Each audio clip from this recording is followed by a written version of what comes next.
एक हरे भरे और जीवंत जंगल में जहां सूरज की रोशनी पत्तियों से छनकर आती थी और पक्षियों की आवाज़ गूंजती थी, वहां चित्रा नाम की एक छोटी सी कैटरपिलर रहती थी। वह अपना दिन जंगल की जमीन पर रेंगते हुए ताजी हरी पत्तियां चबाते हुए बिताती थी। जो कोई भी उसे देखता उसे वह जंगल की विशालता में खोई हुई एक और छोटी सी प्राणी लगती। लेकिन चित्रा को ऐसा नहीं लगता था कि वह एक प्राणी है। उसे लगता था कि कुछ कमी है। हर दिन वह पेड़ों से इतने ऊंचे उड़ते हुए पक्षियों को देखती, उनके पंख हवा में फैले हुए। उसे उनकी आज़ादी से ईर्ष्या होती थी। उसने सोचा वे कितने भाग्यशाली है, दुनिया से ऊपर उठकर हवा को महसूस करके सब कुछ ऊपर से देखना। काश मैं भी उनकी तरह उड़ पाती।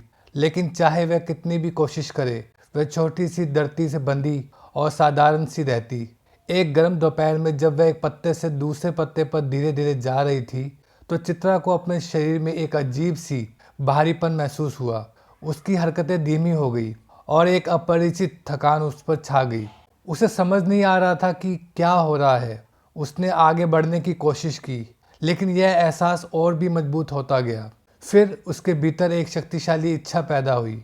उसने पाया कि वह अपने शरीर के चारों ओर एक रेशमी धागा बुन रही है और उसे परत दर परत घुमा रही है, जब तक कि वह एक कोकून में बंद नहीं हो गई। कोकून के अंदर समय रुक गया, बाहर की दुनिया गायब हो गई। चित्रा खामोशी में फंस गई, हिलने डुलने में असमर्थ, देखने में असमर्थ। उसके दिल में डर घुस गया। मैं यहाँ क्यों हूँ? उसे सोचा, क्या यह मेरी यात्रा का अंत है?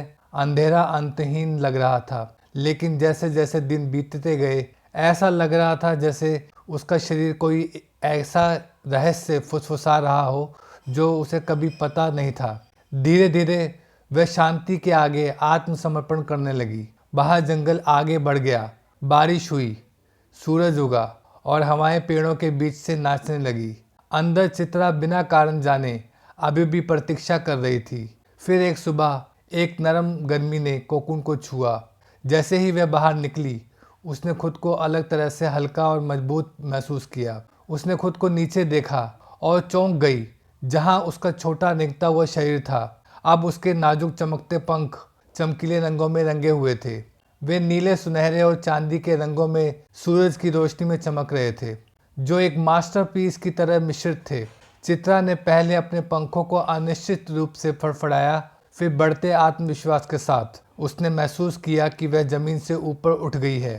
पहली बार उसने हवा को उछाला, उसे पेड़ों से ऊपर ले गया और जंगल उसके नीचे फैला हुआ था। नदियाँ चांदी के रिबन की तरह चमक रही थीं और पहाड़ी क्षितिज पर गर्व से खड़े थे। उसने दुनिया को पहले कभी इस तरह से नहीं देखा था। जैसे ही उसने देखा, उसे एक एहसास हुआ। अपने पूरे जीवन में उसने सोचा था कि वह छोटी, अधूरी और ज़मीन से बंधी हुई है। वह पक्षियों से ईर्ष्या करती थी, यह नहीं जानती थी कि उसके भीतर हमेशा से उड़ान का उपहार था। उसके पंख उसके सार का हिस्सा थे, जो उभरने के लिए सही समय का इंतजार कर रहे थे। चित्रा और ऊपर उड़ी। उसका दिल खुशी और कृतज्ञता से भर गया।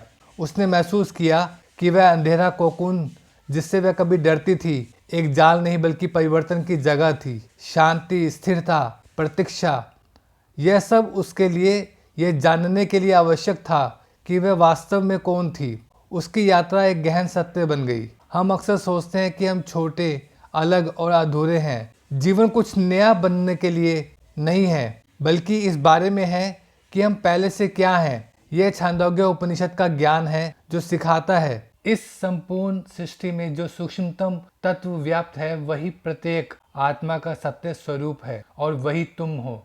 यह पूरे अस्तित्व की परस्पर संबद्धता को दर्शाता है। जिस तरह चित्रा ने अपने पंखों को खोजा, वैसे ही हमें भी यह समझना होगा कि हम ईश्वर से अलग नहीं हैं, बल्कि उसी का एक अभिव्यक्ति है। चित्रा की यह कहानी हमें अपनी यात्रा पर विश्वास रखने की प्रेरणा देती है, भले ही वह हमें अंधकार की ओर ले जाए, क्योंकि मौन और स्थिरता में ही हमें उड़ान भरने की तैयारी मिलती है। और जब समय सही होगा, हम भी अपने पंख फैलाएंगे और अनंत आकाश में ऊंचा उड़ेंगे। जिस तरह एक तितली अपने पंखों को खोजती है, वैसे ही हम सब भी आत्म साक्षात्कार की यात्रा पर हैं। उपनिषदों का यह ज्ञान हमें यह याद दिलाता है कि हम ईश्वर से अलग नहीं हैं, हम उसी के एक अभिव्यक्ति हैं। हमारे भीतर असीमित संभावना छुपी हुई है जिसे केवल खोजा जाना है। यह कहानी आपको प्रेरित करे कि आप अपने भीतर झांकें, अपनी यात्रा पर विश्वास करें, भले ही वह सबसे अंधकार समय में हो, क्योंकि जब सही समय आएगा आप भी अपने पंख फैलाएंगे और उड़ान भरेंगे। अगर आपको यह कहानी और इसका गहरा अर्थ पसंद आया हो तो कृपया इस वीडियो को सब्सक्राइब, शेयर और लाइक करना ना भूलें।